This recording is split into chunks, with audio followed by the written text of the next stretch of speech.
ప్రభునందు ప్రియమైన విశ్వాసులారా, ప్రభునందు ప్రియులైన సహోదరి సహోదరులారా,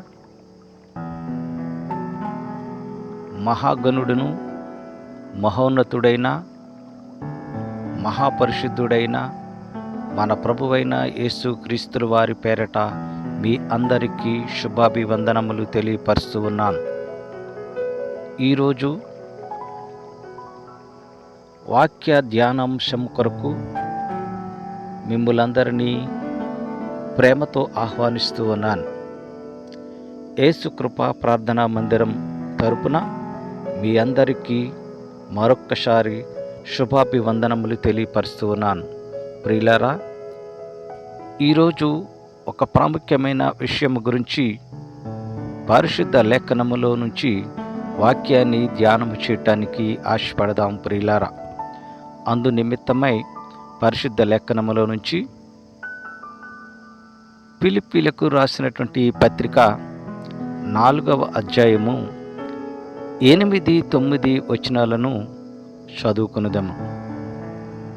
వాక్యములో ఈ విధంగా రాయబడి ఉన్నది: మెట్టుకు సహోదరులారా, ఏ యోగ్యత అయినను మెప్పైనను ఉండిన ఎడల, ఏవి సత్యమైనవో, ఏవి మాన్యమైనవో, ఏవి పవిత్రమైనవో, ఏవి రమ్యమైనవో, ఏవి ఖ్యాతిగలవో వాటి మీద ధ్యానముంచుకొనుడి. అట్టి వాటిని చేయుడి. అప్పుడు సమాధానకర్తయగు దేవుడు మీకు తోడయ్యుండును. అప్పుడు అనగా ఏవి మంచివో, ఏవి ఖ్యాతిగలవో, ఏవి పవిత్రమైనవో, అవేవి సత్యమైనవో వాటి మీద మాత్రమే మనుష్యులు దృష్టి ఉంచాలి. అట్టి వాటిని చేయాలి. అప్పుడు సమాధానకర్తయగు దేవుడు అట్టి వారందరికీ తోడయ్యుండును అని వాక్యము సెలవిస్తూ ఉన్నది. ప్రియులారా, కాబట్టి ఈరోజు దేవుడు మనుష్యులకు తోడై ఉండాలి అనంటే ఏమి చెయ్యాలో వాక్యము మనందరితో రూఢిగా మాట్లాడుతూ ఉన్నది. పరిశుద్ధ గ్రంథములో దేవుని తోడు గురించి ఏమి సెలవిస్తూ ఉన్నదో, ఏమి రాయబడి ఉన్నదో మనము ధ్యానం చేద్దాము. ఈ యొక్క చదివినటువంటి వాక్య భాగంలో మనుష్యులందరి కొరకు ఒక మాట సెలవిస్తూ ఉన్నది. అది ఈ మనుష్యులు సత్యమైనవి, పవిత్రమైనవి, రమ్యమైనవి, ఖ్యాతి గల వాటి మీద మాత్రమే దృష్టి ఉంచాలి, ధ్యానం ఉంచాలి, వాటిని మాత్రమే చేయాలి. వాటిని చేస్తే అప్పుడు సమాధానకర్తయగు దేవుడు తోడుగా ఉంటాను అని వాక్యం ద్వారా వాగ్దానం చేస్తూ ఉన్నాడు. కాబట్టి ఈరోజు పరిశుద్ధ లేఖనములో ఎవరెవరికి దేవుడు తోడుగా ఉన్నాడో, తోడుగా ఉండటం వల్ల వారి జీవితంలో కలిగినటి ప్రయోజనం ఏమిటి, వారి యొక్క జీవితంలో సాధించినటువంటి ఘనత ఏమిటి, వారి యొక్క జీవితంలో సాధించిన ఖ్యాతి ఏమిటి, ఆ విషయాలను తెలుసుకుందాము. ప్రియులారా, మొట్టమొదటిగా ఇస్సాకు గారి గురించి మనము పరిశీలన చేద్దాము. ప్రియులారా, ఆదికాండము 26వ అధ్యాయంలో 1-3 వచనాలను మనము చదివినట్లయితే, అబ్రహాము దినములలో వచ్చిన మొదటి కరువు గాక మరి ఒక కరువు దేశములో వచ్చెను. అప్పుడు ఇస్సాకు గెరారులోనున్న ఫిలిస్తీయుల రాజైన అబీమెలెకు నొద్దకు వెళ్ళెను. అక్కడ యెహోవా అతనికి ప్రత్యక్షమాయెను. నీవు ఐగుప్తులోనికి వెళ్ళక నేను నీతో చెప్పు దేశమందు నివసించుము, ఆ దేశమందు పరవాసివై యుందువు. నేను నీకు తోడయ్యుండి నిన్ను ఆశీర్వదించెదను అని ఇస్సాకు గారితో దేవుడు వాగ్దానం చేసినట్లుగా ఈ యొక్క వాక్యాన్ని బట్టి మనకు విశదమవుతూ ఉన్నది. ప్రియులారా, అంటే ఇక్కడ ఇస్సాకు గారికి తోడుగా ఉంటాను అన్నాడు దేవుడు. తోడుగా ఉన్నంత మాత్రాన సరిపోదు, కానీ తోడుగా ఉండి నిన్ను ఆశీర్వదిస్తాను అన్నాడు. అయితే ఆ విషయంలో, ఆ చదివిన వాక్యంలో దేవుడు సెలవిచ్చిన మాటను ఇస్సాకు గారు శ్రద్ధగా విన్నట్టుగా మనకి కనిపిస్తూ ఉన్నది. అందుచేతనే ఇస్సాకు గారు దేవుని మాట విని అక్కడ దేవుడు ఏ దేశానికైతే వెళ్ళమని సెలవిచ్చాడో అక్కడకు వెళ్ళి అక్కడ వ్యవసాయము చేసినట్టుగా మనకి కనిపిస్తున్నది.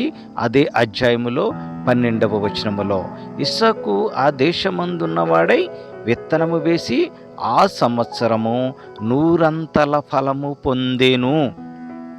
యెహోవా అతనిని ఆశీర్వదించెను గనుక ఆ మనుష్యుడు గొప్పవాడాయెను అని రాయబడి ఉన్నది. ప్రియులారా, చూడండి ప్రియులారా, ఇస్సాకు గారు దేవుని యొక్క మాటను విని దేవుని యొక్క మాట చొప్పున చేయబట్టి ఆయనకు తోడయుండి ఆయనను ఆశీర్వదిస్తే ఇస్సాకు గారు ఏమయ్యాడంటే ఆ దేశములో గొప్పవాడాయెను అని రాయబడి ఉన్నది. ప్రియులారా, చూడండి ప్రియులారా, ఇస్సాకు గారు దేవుని యొక్క మాటకు లోబడి దేవుడు చెప్పిన మాట చొప్పున చేయబట్టి దేవుడు ఆయనకు తోడై ఉన్నాడు.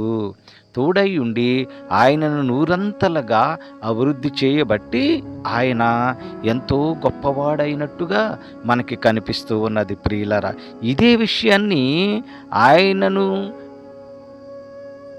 మట్టుబెట్టించాలని ప్రయత్నం చేసినటువంటి శత్రువులు కూడా సాక్ష్యమే చెబుతూ ఉన్నారు. అది 26వ అధ్యాయంలోనే 26 నుంచి 29 వచనాలు మనం చదివితే, అంతటా అబీమెలెకును అతని స్నేహితుడైన అహూజాతగు అతని సేనాధిపతి అయిన ఫీకోలును గెరారా నుండి అతని యొద్దకు వచ్చిరి. అప్పుడు వారు రావటం చూసినటువంటి ఇస్సాకు గారు అంటూ ఉన్నారు, మీరు నా మీద పగబట్టి నీ యొద్ద నుండి నన్ను పంపించి వేసిన తరువాత మళ్ళీ ఎందుకు మీరు వస్తున్నారు? నా యొద్దకు మీరు రావటానికి కారణం ఏమిటి అని ఆయనను అడిగినట్లుగా మనం ఆ వచనాల్లో మనం చూస్తూ ఉన్నాము. ప్రియులారా, అప్పుడు వారు అంటూ ఉన్నారు, మేము నిశ్చయముగా యెహోవా నీకు తోడయుండుట చూచితిమి గనుక ఇక నీతో మేము యుద్ధము చేయము. నీకు మాకు సంధి కావాలి, కాంప్రమైజ్ కావాలి అని అడుగుతూ ఉన్నట్టుగా మనకి కనిపిస్తూ ఉన్నది.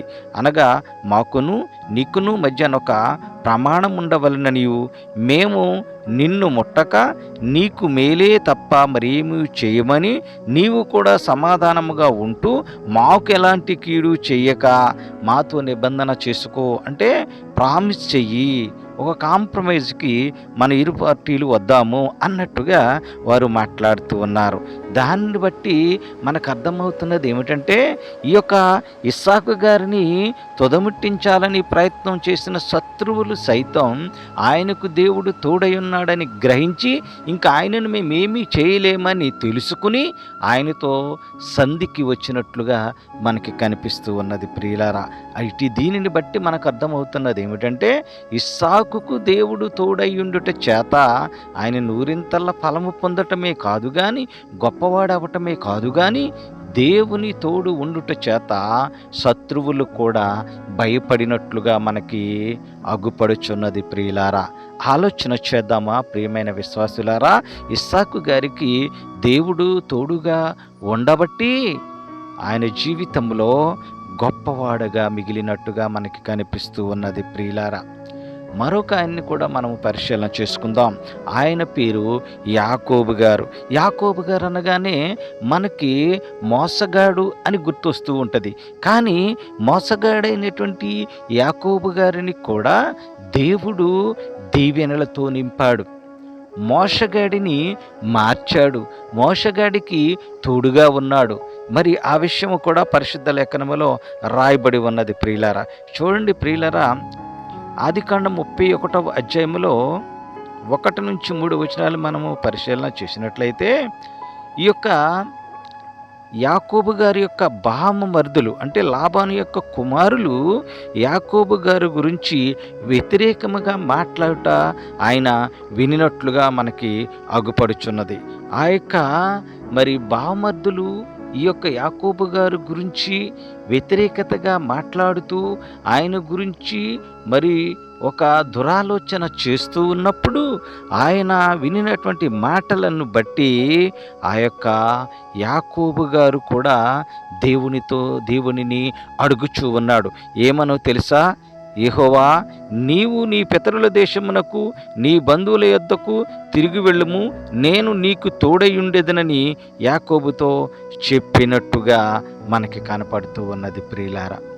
అంటే ఇక్కడ మరొక విషయాన్ని కూడా మనము పరిశీలన చేసుకుంటే, మరి అదే 32వ అధ్యాయంలో 12వ వచనంలో చూస్తే, ఈ యొక్క యాకోబు గారి యొక్క అన్నగారు 400 మందితో తమ్ముడిని తుదమిట్టించాలనేటువంటి ఆలోచనతో వస్తూ ఉన్నప్పుడు కూడా దేవుడు తోడై ఉన్నాడు, నేను ఉంటాను నీతో అని చెప్పిన మాటను ఆయన జ్ఞాపకము చేసుకున్నట్లుగా కనిపిస్తూ ఉన్నది ప్రియులారా. నేను నీకు తోడై నిశ్చయముగా నీకు మేలు చేస్తానని విస్తారమగుట వలన లెక్కింపలేని సముద్రపు ఇసుకల వలె నీ యొక్క సంతానమును విస్తరింపచేస్తావని నీవు నాకు వాగ్దానము చేశావు కదా తండ్రి అని యాకోబు గారు దేవుడిని అడుగుతూ ఉన్నాడు. నాకు తోడుగా ఉంటానన్నావుగా అని అంటూ ఉన్నాడు. ప్రియులారా, ఆలోచన చేసుకుందాం. మరి నిజానికి యాకోబు గారు ఒక మోసగాడిగా ఉన్నప్పటికీ కూడా దేవుడు ఆయనకు తోడుగా ఉండి ఆయనను మొత్తము మార్చివేసినట్లుగా మనకి కనిపిస్తూ ఉన్నది. ఆదికాండం 32వ అధ్యాయములో 24 నుంచి 28 వచనాల్లో ఆ మాటలు మనకి కనిపిస్తూ ఉన్నవి ప్రియులారా. ఏమిటంటే, యాకోబు ఒక్కడే మిగిలిపోయెను, ఒక నరుడు తెల్లవారు వరకు అతనితో పెనుగులాడెను, తాను అతనిని గెలవకుండుట చూచి తొడగూటి మీద అతనిని కొట్టెను. అప్పుడు అతడు ఆయనతో పెనుగులాడుట వలన యాకోబు తొడ గూడు వసిలెను. ఆయన తెల్లవారుచున్నది గనుక నన్ను పోనీయమనగా అతడు, నీవు నన్ను ఆశీర్వదించితేనే గాని నిన్ను పోనీయను అనెను. ఆయన నీ పేరేమని అడగగా అతడు యాకోబు అని చెప్పాను. అప్పుడు ఆయన, నీవు దేవునితో మనుష్యులతో పోరాడి గెలిచితివి గనుక ఇక మీదట నీ పేరు ఇశ్రాయేలే గాని యాకోబు అనబడదు అని చెప్పాను. చూడండి ప్రియులరా, మోసగాడైనటువంటి యాకోబును మార్చెను, అతని యొక్క పేరును మార్చెను. కారణం, ఆయనకు తోడయుండి ఆయనను దీవించినట్లుగా మనకి కనపడుతూ ఉన్నది ప్రియులారా. యాకోబు అనగానే మనకు అర్థమైనటువంటి ఆ యొక్క పేరుకి ఉన్నటువంటి అర్థము మోసగాడు అని. కానీ ఆ యొక్క మోసగాడికి ఉన్నటువంటి పేరును కూడా దేవుడు మార్చేసి ఆయనకి ఇశ్రాయేలు అని పేరు పెట్టెను. ఇశ్రాయేలు అనగా ఏమిటంటే దాని అర్థము దేవునితో పెనుగులాడటము, దేవునిని నిరంతరము అడగటము, దేవునిని నిరంతరము మాట్లాడటము అన్నట్టుగా మనకి అర్థము గోచరిస్తూ ఉన్నది ప్రియులారా. ఇక్కడ యాకోబు గారికి తోడుగా ఉండటం వల్ల ఎన్ని సమస్యలు ఉన్నప్పటికీ, ఎన్ని కష్టాలు ఎదురైనప్పటికీ ఆయనకు కూడా తోడుగా ఉండి దేవుడు దీవెనలు దయచేసినట్లుగా మనకి కనిపిస్తూ ఉన్నది ప్రియులారా. మరొక వ్యక్తిని మనము చూద్దాము. ఆయన పేరు యోసేపు గారు. యోసేపు గారికి కూడా దేవుడు తోడుగా ఉన్నాడు. దేవుడు యోసేపు గారికి చిన్నతనం నుంచే తోడుగా ఉన్నట్టు పరిశుద్ధ లేఖనములో చాలా స్పష్టంగా రాయబడి ఉన్నది ప్రియులారా. ఎందుచేతనంటే, ఈ యొక్క యోసేపు గారి గురించి మనందరికీ తెలిసినదే. ఆ యొక్క అన్నలు చేసినటువంటి తప్పిదాన్ని పదే పదే బయటికి తీస్తున్నాడు గనక ఆ యొక్క తమ్ముడిని తుదమిట్టించాలని, తమ్ముడిని చంపివేయాలని చాలా కుయుక్తులు ఆలోచించి చివరికి ఆయనను చంపాలనుకున్నప్పటికీ గోతులో పాడేసి తీసి చివరికి అమ్మేసినట్లుగా మనకి కనిపిస్తూ ఉన్నది ప్రియులారా. అలాగూ అమ్మేసినప్పటికీ కూడా దేవుడు యోసేపు గారిని వదిలిపెట్టలేదు.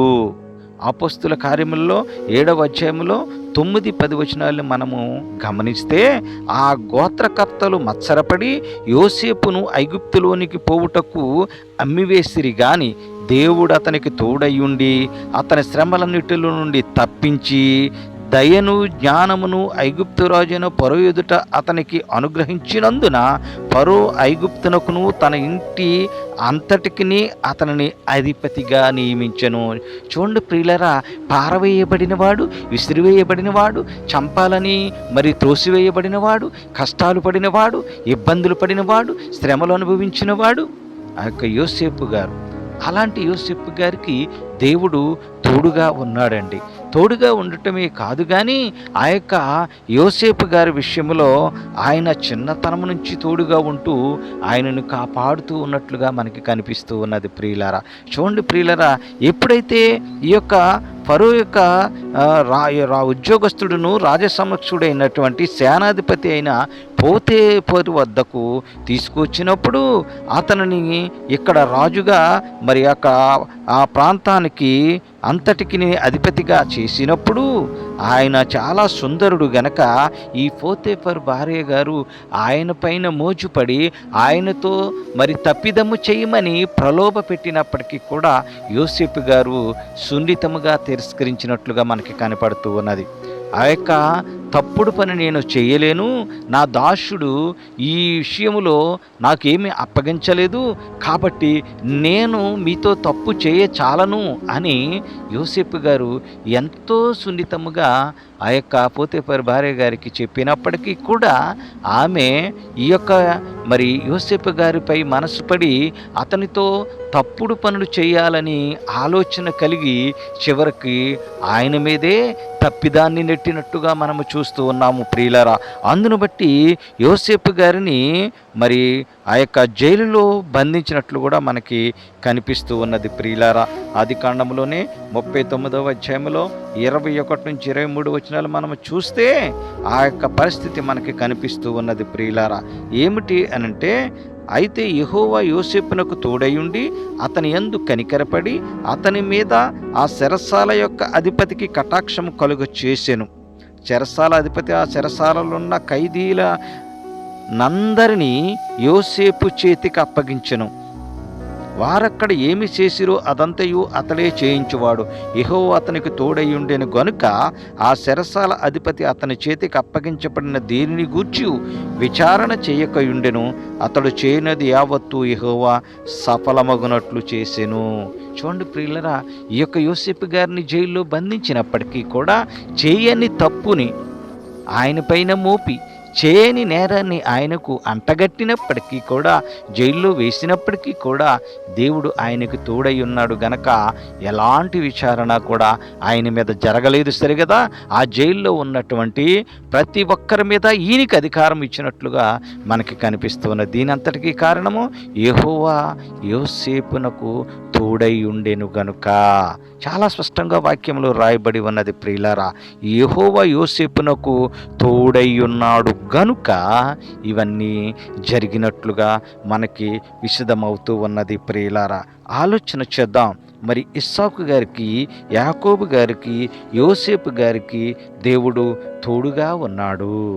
మరి మరొక వ్యక్తిని మనము జ్ఞాపకం చేసుకుందాం. ఆయన పేరు మోషే గారు. చూడండి ప్రియులరా, మోషే మరి ఈ యొక్క ఇశ్రాయేలు జనాంగాన్ని మరి నడిపిస్తున్నటువంటి క్రమములో ఆ అరణ్యములోకి వెళ్ళినప్పుడు కానీ, ఆ యొక్క ఎర్ర సముద్రము దాటుతున్నప్పుడు కానీ ఆయనకు తోడుగా దేవుడు ఉన్నాడు. ఈయన అంటూ ఉన్నాడు, అయ్యా నేను నోటు మాంద్యం గలవాడనయ్యా, నా మాట వారు వింటారా, నేను వారిని నడిపించగలనా అని మోషే గారు దేవుడితో మాట్లాడుతూ ఉన్నాడు. అప్పుడు దేవుడు అంటూ ఉన్నాడు, నేను నీ నోటికి తోడై ఉండి నీవు ఏమి పలకవలసినదో నీకు బోధించదనని అతనితో చెప్పెను. చూడండి ప్రియులారా, నాకు మాట్లాడటమే సరిగ్గా రాదయ్యా, నేను నత్తివాడినయ్యా, నేను ఏ విధంగా ఈ యొక్క జనాంగాన్ని నడిపించగలను అని అడుగుతూ ఉన్నప్పుడు ఆయన దేవుడు చెప్పిన మాట ఏమిటో తెలుసా? నేను నీ నోటికి తోడై ఉంటాను అని వాగ్దానం ఇచ్చాడు. ప్రియులారా, ఆలోచన చేయండి. ఈ యొక్క మోషే గారు దేవునితో ముఖాముఖిగా మాట్లాడేవాడిగా ఉన్నాడు. నిర్గమ కాండములో 33వ అధ్యాయములో 14 వచనం చూస్తే దేవుడు ఇజ్రాయేలు జనాంగాన్ని ఐగుప్తునకు తీసుకెళ్ళేదామని దేవుడు చెప్పినప్పుడు నాకు ఎవరు తోడుగా ఉంటారయ్యా అని మోషే గారు దేవుడిని స్వయంగా అడిగినట్లుగా మనకు కనపడుతుంది. అందుకు ఆయన అంటున్నాడు, నా సన్నిధి నీకు తోడుగా వస్తుందయ్యా అని అంటూ ఉన్నాడు. నిర్గమకాండం 4వ అధ్యాయంలో 12వ వచనం అంటున్నాడు, నీ నోటికి నేను తోడై ఉంటానంటున్నాడు. నీవు ప్రయాణించేటప్పుడు, ఈ జనాంగాన్ని నీవు నడిపించేటప్పుడు నా యొక్క సన్నిధి నీకు తోడుగా ఉంటుంది అని అంటూ ఉన్నాడు. అందుచేతనే కదా అరణ్యంలో దేవుడు తోడుగా ఉండబట్టే కదా ఆ యొక్క బండ నుండి నీళ్లను రప్పించినట్లుగా మనకి కనిపిస్తూ ఉన్నది. ఆ ఎర్ర సముద్రాన్ని 2 పాయలుగా చేయటానికి మరి మోషే గారికి దేవుడు తోడుగా ఉన్నాడు. అందుచేతనే దేవుడు ఈ యొక్క మోషే గారికి తోడుగా ఉండుట చేతనే కదా ఆ మోషే గారు ఇజ్రాయేల్ జనాంగాన్ని నడిపించినట్లుగా మనకి కనపడుతూ ఉన్నది.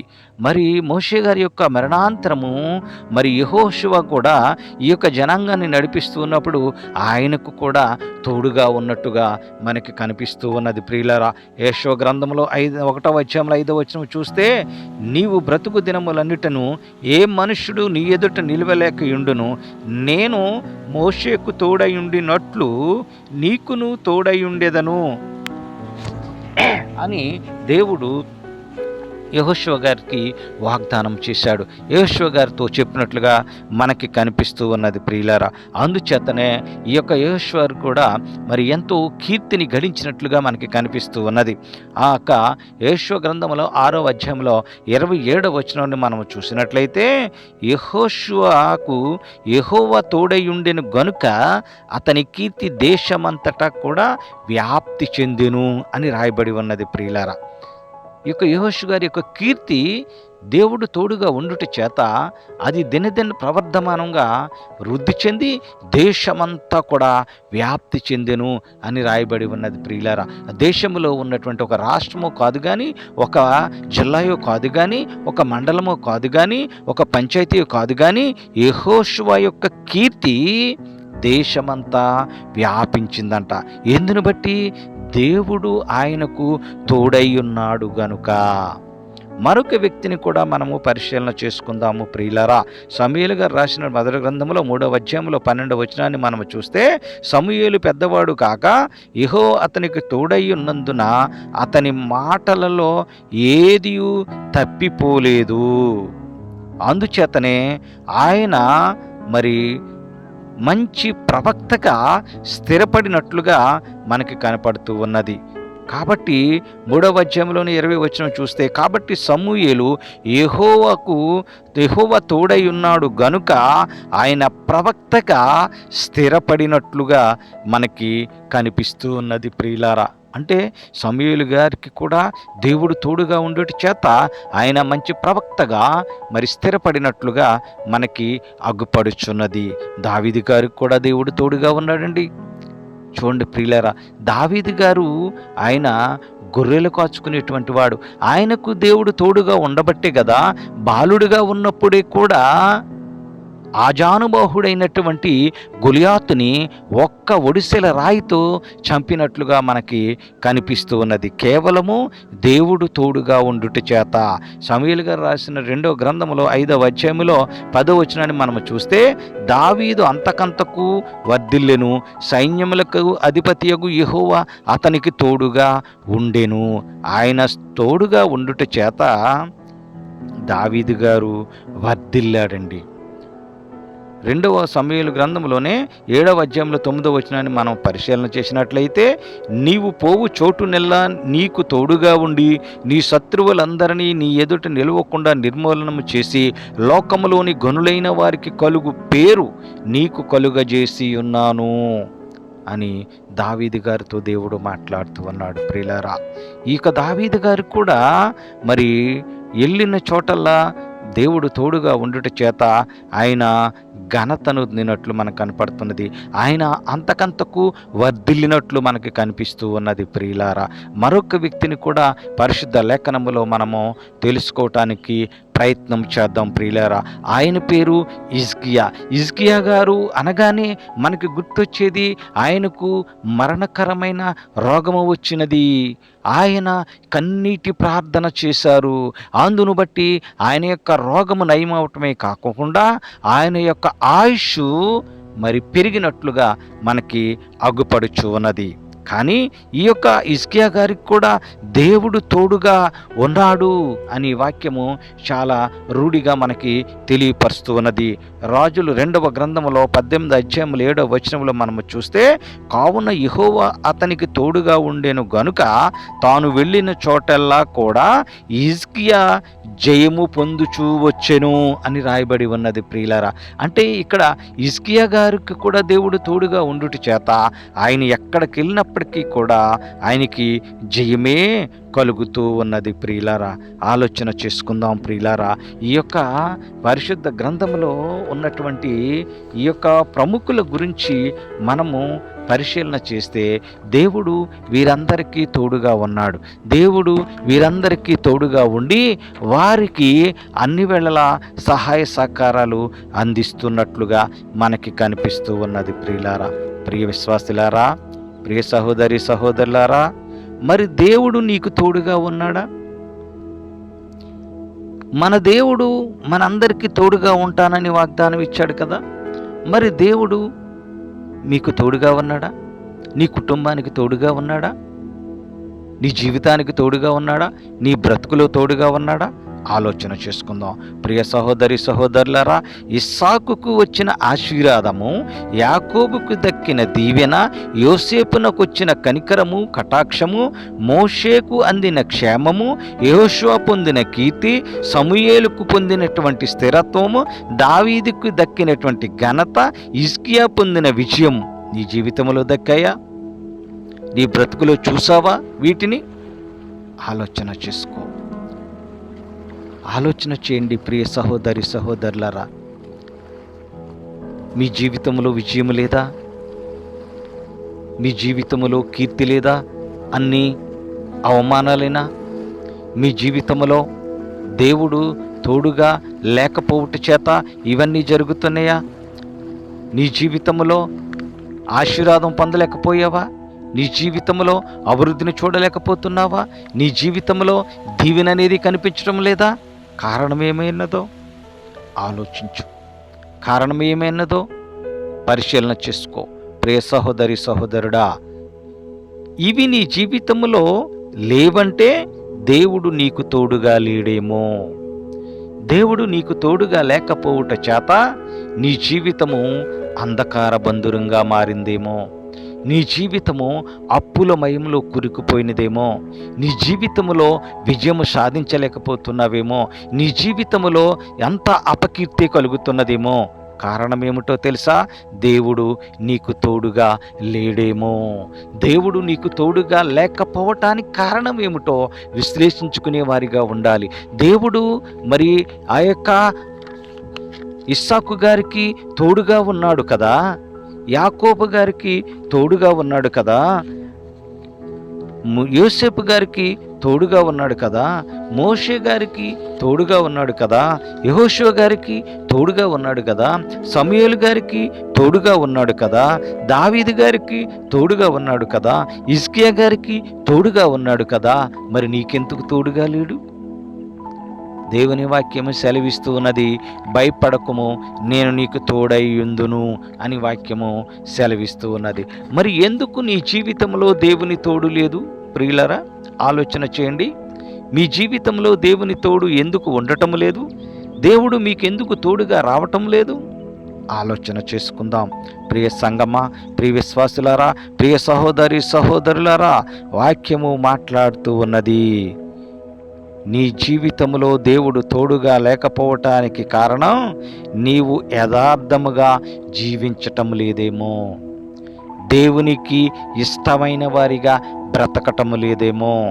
దేవుని యొక్క ఆజ్ఞకు లోబడటం లేదేమో. వాక్యము మాట్లాడుతూ ఉన్నది ప్రియులారా. సామెతల గ్రంథము 3వ అధ్యాయములో 32వ వచనములో దేవుని వాక్యము మాట్లాడుతూ ఉన్నది, యథార్థవంతులకు మాత్రమే ఆయన తోడుగా ఉండును. అంటే మనం యథార్థంగా బ్రతకటం లేదేమో, దేవుడు మనకి తోడుగా లేకపోతే మనం యథార్థంగా బ్రతకటం లేదేమో. ఈ యొక్క ఆశీర్వాదము, ఈ దీవెన, ఈ యొక్క క్షేమము, ఈ అభివృద్ధి, ఈ యొక్క ఘనత, ఈ కీర్తి, ఈ విజయము నీ జీవితంలో దక్కటం లేదంటే దేవుడు నీకు తోడుగా లేడని అర్థం. దేవుడు నీకు తోడుగా లేకపోవటానికి కారణం నీ యొక్క యథార్థత మరుగున పడిపోయినదేమో, నువ్వు యథార్థంగా జీవించటం లేదేమో, నీవు యథార్థంగా బ్రతకటం లేదేమో. యథార్థవంతులకు ఆయన తోడుగా ఉండును అని రాయబడి ఉన్నది ప్రియులారా. దేవుడు మనకి తోడుగా లేకపోతే కారణము విశ్లేషించుకోవాలి. తోడుగా లేరు అనటానికి సాక్ష్యం ఏమిటంటే మనకి ఆశీర్వాదం దక్కకపోవటం, అభివృద్ధి దక్కకపోవటం, కీర్తి దక్కకపోవటం, విజయము చేకూరకపోవటము, ఇవన్నీ కూడా మనకి రాలేదు అని అంటే మనకి దేవుడు తోడుగా లేడు. దేవుడు తోడుగా లేకపోవటానికి కారణం మన యొక్క ప్రవర్తన, యథార్థవంతమైన ప్రవర్తన మనకి లేకపోవట చేత దేవుడు మనకి తోడుగా ఉండటం లేదేమో. అందుకే దేవుడు వాగ్దానము చేస్తూ ఉన్నాడు. ఏమనో తెలుసా ప్రియులారా? ఇర్మీయా గ్రంథము 1వ అధ్యాయము 7వ వచనములో దేవుడు వాగ్దానం చేస్తూ ఉన్నాడు. ఏమిటో తెలుసా? నిన్ను విడిపించుటకు నేను నీకు తోడై ఉన్నాను. దేని నుంచి దేవుడు విడిపించాలనుకుంటున్నాడు నిన్ను, నన్ను, మనందరినీ? ఆలోచన చేసుకుందాం. పాపపు బంధకాల నుంచి, రోగపు సంకెళ్ళ నుంచి, అప్పుల ఊబి నుంచి ఆయన నిన్ను విడిపించాలని, నీకు తోడుగా ఉండాలని ఆశపడుతూ ఉన్నాడు. యోబు గ్రంథం 5వ అధ్యాయం 19వ వచనం చూస్తే 6 బాధల నుండి నిన్ను విడిపించటానికి అని రాయబడి ఉన్నది ప్రియులారా. 6 బాధల నుంచి నిన్ను విడిపించటానికి దేవుడు నీకు తోడుగా ఉంటానని మరి వాగ్దానము చేస్తూ ఉన్నాడు. ఇర్మీయా గ్రంథం 30వ అధ్యాయం 11వ వచనం చూస్తే నిన్ను రక్షించుటకు నేను నీకు తోడై ఉన్నాను అని దేవుని వాగ్దానము మనకి బయలుపరచబడుతూ ఉన్నది. ఎక్కడ నుంచి తెలుసా? మన పాపముల నుండి మనల్ని రక్షించడానికి, భయంకరమైనటువంటి ప్రమాదాల నుంచి మనలను రక్షించటానికి, భయంకరమైన వ్యాధుల నుంచి మనలను రక్షించటానికి, అపాయకరమైన బాధల నుండి మనల్ని రక్షించటానికి ఆయన మనకు తోడుగా ఉండాలని ఆశపడుతూ ఉన్నాడు. ఆయన మనకి తోడుగా ఉండటానికి సిద్ధపడి ఉన్నాడు. ఆయన మనలను రక్షించటానికి, మనలను విడిపించటానికి ఆయన సిద్ధముగా ఉన్నాడు. నీకు తోడుగా ఉండి, నీవు మరి ఉదయం లేచింది మొదలుకొని రాత్రి పండుకునే వరకు కూడా నీకు తోడుగా ఉండి, నీ కుడి చేతి పక్కన తోడుగా ఉండి, నీ ప్రయాణాల్లో తోడుగా ఉండి, నీ యొక్క ఆలోచనలో తోడుగా ఉండి, నీ యొక్క మరి పనుల్లో తోడుగా ఉండి, నీ ఉద్యోగంలో తోడుగా ఉండి, నీ యొక్క ప్రతి విధమైనటువంటి అవసరత అక్కర్లో నీకు తోడుగా ఉండి నిన్ను కరుణించి కాచి కాపాడాలని ఆయన ఆశపడుతూ ఉన్నాడు. కానీ ఈ మనుషులు ఏం చేస్తున్నారంటే దేవుని తోడు మాకు అక్కర్లేదు, దేవుడు మాకు అక్కర్లేదండి, మాకు సొంత తెలివితేటలు ఉన్నాయి, మాకు జ్ఞానం ఉన్నది, మేము చాలా విస్తారమైన చదువును చదువుకున్నాం, మేము చాలా విస్తారమైనటువంటి సంపాదన చేకూర్చుకున్నాము, మాకు విస్తారమైన బంధుబలగం ఉన్నది, మాకు విస్తారమైన ఆస్తులున్నవి, కాబట్టి దేవుడు మాకు అక్కరలేదు అనే ఆలోచనలో మనుషులు బ్రతుకుతూ ఉన్నారు. అనేటువంటి ఆలోచన ఏదైతే మనుషులకు ఉన్నదో అది వారిని పతనం వైపు నడిపిస్తూ ఉన్నది. దేవుని తోడు లేకపోతే మనము ఎంత ప్రయత్నం చేసినప్పటికీ కూడా విజయం సాధించలేము. దేవుని తోడు లేకపోతే ఎంత సంపాదించినప్పటికీ అది మరి యొక్క చిల్లు సంచిలో వేసినట్లుగానే మిగిలిపోతుంది ప్రియులారా. అందుచేతనే దేవుని తోడు కావాలి. కానీ మనుషులు దేవుడు వద్దు మాకు, మేము దేవుడికి దూరంగా బ్రతుకుతాం, దేవుని తోడు మాకొద్దు అని ఆలోచనారహితంగా బ్రతుకుతూ ఉన్నారు. విచక్షణను కోల్పోయి జీవిస్తూ ఉన్నారు ఈ మనుష్యులు. అందుకే దేవుని వాక్యములు యేసు ప్రభువు గారు స్వయంగా మాట్లాడుతూ ఉన్నారు, నాకు మీరు వేరుగా ఉండి ఏమీ చేయలేరు మీరు అని మాట్లాడుతున్నాడు. యోహాను సువార్తలో 15వ అధ్యాయంలో 7వ వచనములో ఆయన అంటూ ఉన్నాడు, నేను ద్రాక్షవల్లిని, తీగలు మీరు. ఎవడు నాయందు నిలిచియుండునో నేను ఎవనియందు నిలిచియుందునో వాడు బహుగా ఫలించును. నాకు వేరుగా ఉండి మీరేమీయూ చెయ్యలేరు. దేవునికి వేరుగా ఉండి మనుషులు ఏం చేయగలరండి? మీకు జ్ఞానం ఉండొచ్చు, ఆ జ్ఞానం ఎందుకు పనికిరాదు. మీకు ధనం ఉండొచ్చు, ఆ ధనం ఎందుకు పనికిరాదు. ఇప్పుడు మనం చూస్తున్నాం కదా, ఈ కరోనా కష్టకాలంలో కోట్లాది రూపాయల ఆస్తులున్న వారికి కూడా ఈ కరోనాలో ట్రీట్మెంట్ చేసుకుంటున్నప్పటికీ కూడా బ్రతకలేదండి. లక్షలాది రూపాయలు ఖర్చు పెట్టుకుంటున్నప్పటికీ కూడా బ్రతకలేదండి. దేవుడు తోడుగా లేకపోతే నీ ధనము నీకు అక్కరకు రాదు. దేవుడు మీకు తోడుగా లేకపోతే మీ చదువు మీకు అక్కరకు రాదు. వాక్యము చాలా స్పష్టంగా మనందరితో మాట్లాడుతూ ఉన్నది ప్రియులారా. కానీ మనుషులు ఏం చేస్తున్నారంట? యెషయా గ్రంథము 29వ అధ్యాయము 13వ వచనాన్ని మనం పరిశీలన చేసుకుంటే ప్రభువు ఇలాగూ సెలవిచ్చుచున్నాడు. ఈ ప్రజలు నోటి మాటతో నా యొద్దకు వచ్చుచున్నారు గాని వారు తమ హృదయములను నాకు దూరము చేసుకొని ఉన్నారు. ఈ మనుషులు పైకి దేవుడంటే ఇష్టమన్నట్టు దేవుణ్ణి పెదవులతో ప్రార్థించేస్తూ ఉన్నారట, కానీ హృదయం మాత్రం వారికి దూరంగా ఉన్నది. అందుకే వాక్యం సెలవిస్తున్నది, ప్రభువా ప్రభువా అని ఎంత మాత్రము పలకరించినప్పటికీ కూడా దేవుని సన్నిధిలోకి చేరలేరు. నీ హృదయము ఆయనకి ఇవ్వాలి. మరి నీ హృదయంలో ఉన్నటువంటి 13 రకాల చెడ్డ తలంపులను తీసివేయకుండా, నీ హృదయంలో ఉన్నటువంటి పాపపు ఆలోచనలు తీసివేయకుండా, నీ హృదయంలో ఉన్నటువంటి ఆ సాతాను క్రియలను తొలగించకుండా దేవుడు మీకు ఎలాగ తోడుగా ఉంటాడు? దేవుడు మీకు ఏ విధంగా తోడుగా వస్తాడు? ఆలోచన చేయండి ప్రియులారా. ₹1,00,00,000 కారును కొనుక్కుని ఆ కారులో మరి ప్రమాదము జరిగితే ఆ బెలూన్లు కాపాడతాయని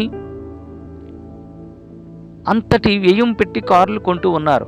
మరి బెలూన్లు ఉన్న కారులు కూడా యాక్సిడెంట్ అయినప్పుడు ఆ కారులో ఉన్నవారు చనిపోవటం లేదా? మరి ఆ ₹1,00,00,000 కారును వారి జీవితాన్ని కాపాడిందా?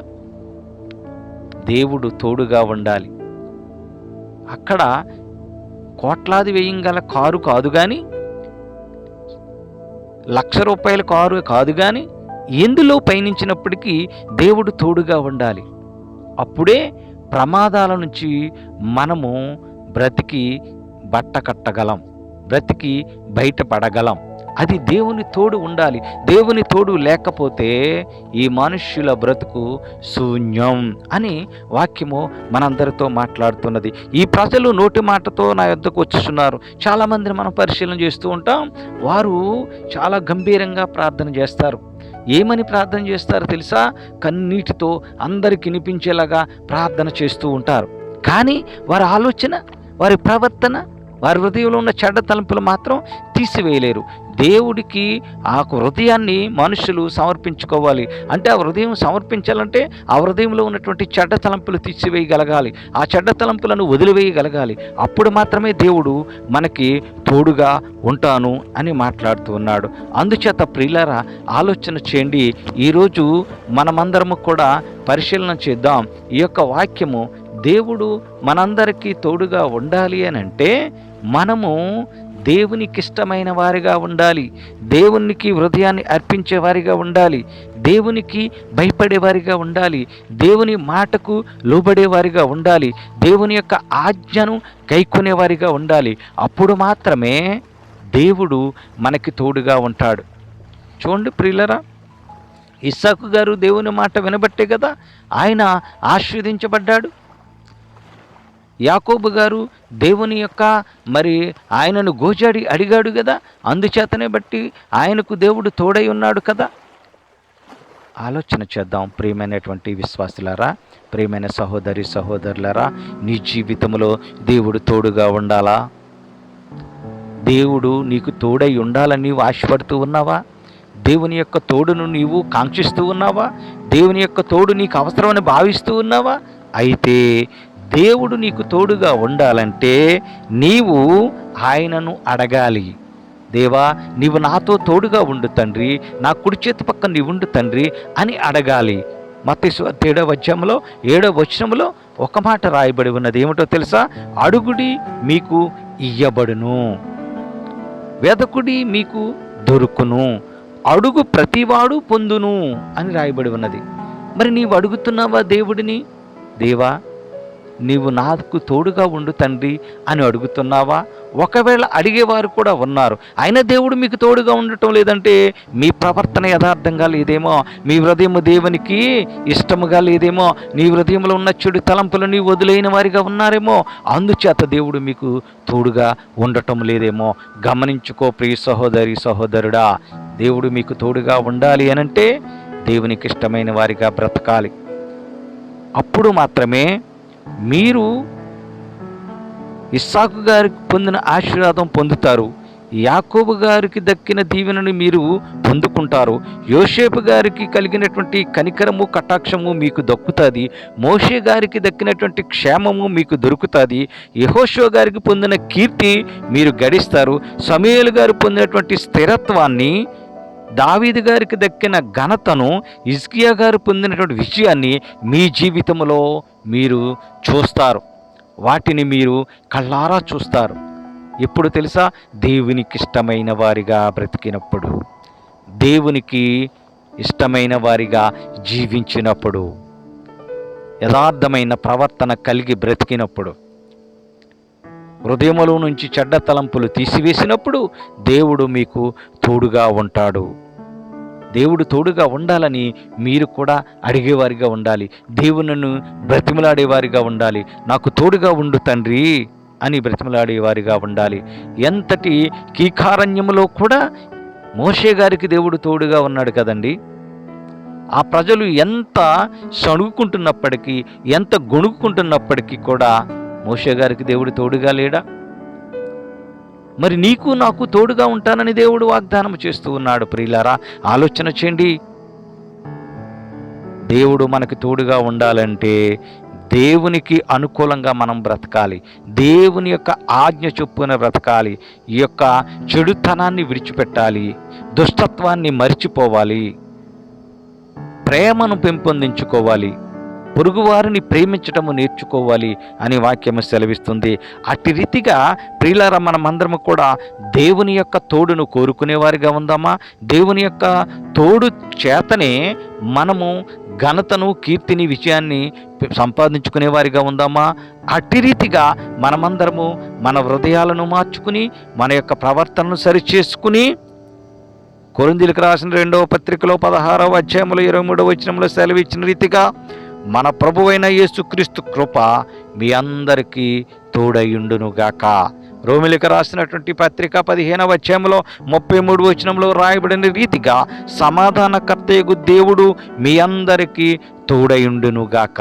మీ అందరికీ దేవుని తోడు కావాలంటే దేవునికి ఇష్టానుసారంగా బ్రతికి, దేవుని యొక్క మాట చొప్పున బ్రతికి, దేవుని యొక్క ఆజ్ఞానుసారము జీవిస్తూ ఆయన తోడును మీరు సంపాదించుకుని మీ జీవితంలో విజయాన్ని, కీర్తిని, ఘనతను పొందుకునులాగున దేవుని యొక్క కృప, దేవుని యొక్క ఆదరణ, దేవుని యొక్క ప్రేమ మనందరికీ దయచేయులాగున ప్రార్థనాపూర్వకంగా ముందుకు కొనసాగాలని మీ అందరికీ తెలియపరుస్తూ ఈ నా మాటలను ముగిస్తూ ఉన్నాను.